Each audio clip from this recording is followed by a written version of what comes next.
The Haunting of Hill House by Shirley Jackson, Chapter 1. No live organism can continue for long to exist sanely under conditions of absolute reality. Even larks and katydids are supposed, by some, to dream. Hill House, not sane, stood by itself against its hills, holding darkness within. It had stood so for 80 years, and might stand for 80 more. Within, walls continued upright, bricks met neatly, floors were firm, and doors were sensibly shut. Silence lay steadily against the wood and stone of Hill House, and whatever walked there, walked alone. Dr. John Montague was a doctor of philosophy. He had taken his degree in anthropology, feeling obscurely that in this field he might come closest to his true vocation, the analysis of supernatural manifestations.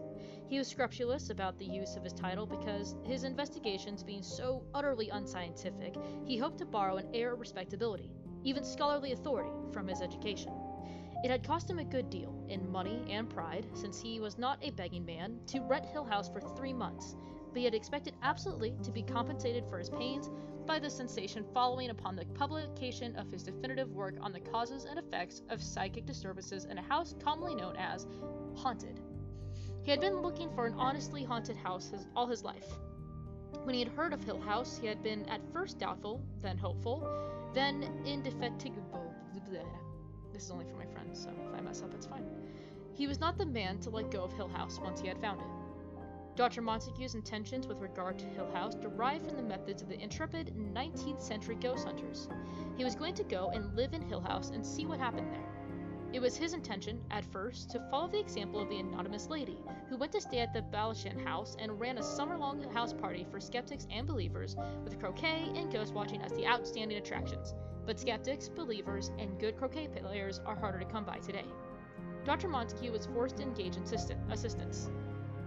Perhaps the leisurely ways of Victorian life lend themselves more agreeably to the devices of psychic investigation, or perhaps the painstaking documentation of phenomena has largely gone out as a means of determining actuality. At any rate, Dr. Montague had not only to engage assistants, but to search for them. Because he thought of himself as careful and conscientious, he spent considerable time looking for his assistants. He combed the records of the psychic societies, the back files of sensational newspapers, and the reports of parapsychologists, and assembled a list of names of people who had, in one way or another, at one time or another, no matter how briefly or dubiously, been involved in abnormal events. From his list, he first eliminated the names of people who were dead. When he had then crossed off the names of those who seemed to him publicity seekers, of subnormal intelligence, or unsuitable because of a clear tendency to take the center of the stage, he had a list of perhaps a dozen names.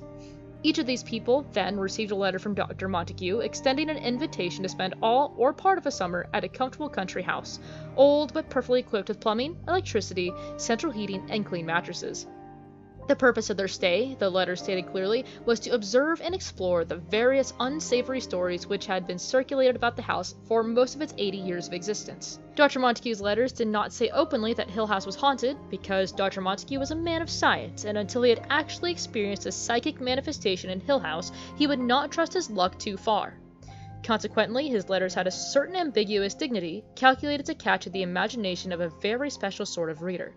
To his dozen letters, Dr. Montague had 4 replies, the other 8 or so candidates having presumably moved and left no forwarding address, or possibly having lost interest in the supernormal, or even perhaps never existing at all. To the 4 who replied, Dr. Montague wrote again, naming a specific day when the house would be officially regarded as ready for occupancy, and enclosing detailed directions for reaching it, since, as he was forced to explain, information about finding the house was extremely difficult to get, particularly from the rural community which surrounded it.